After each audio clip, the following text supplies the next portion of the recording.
As a real estate investor, you're going to be getting into houses that you can smell from the street. Now, I grew up in an environment where, we did the dishes every night. They kept the place fairly neat. It was clean and taken care of. We put the dog out so the dog didn't go in the house. Cats were outside cats, so they didn't go in the house. So we didn't have any issues with smells and cleanliness. But some of the houses that you're going to go into, that will not be the case. The extreme version of that is the hoarder house. I went through one last week.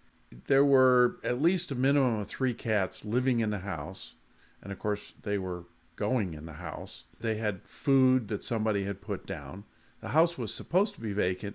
We think somebody was living there as a squatter. Those are the kind of things that you're going to deal with. If this is tough, that transition for me to go from kind of the environment I grew up in to be able to walk into a hoarder house and be able to understand, it's like, okay, well, I need to do this and this and this. That was a tough transition. The houses that you're going to look at, if that kind of stuff bothers you, then go find different houses.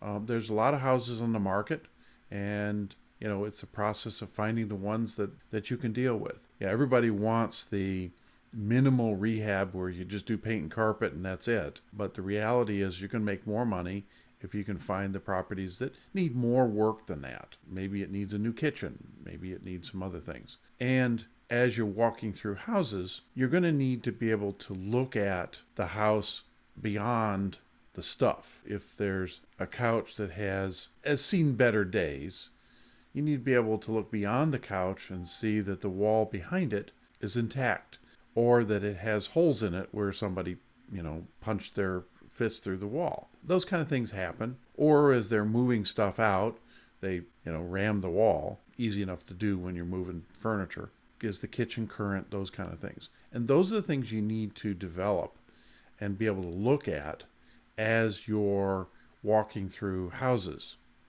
That's a skill that's acquired, but at the same time, if you intentionally look beyond the stuff, that's where you're going to start seeing those kind of things that need to be done to the property. But at the same time, a lot of people get scared off by those stuff that's in a house. We had one house that we got 3 dumpsters out of, and then once we'd gotten the stuff out, the house was almost in perfect shape, down to and including the floors. So they hadn't done any damage, which was really nice. Essentially, the stuff protected the house. Like those kind of houses. So you have some things that you need to deal with. If you have a construction background, that probably will help you a little bit there too. So if you want to find out more information, you can get on my team's calendar by clicking down below, or by going to howtohackrealestate.com/free.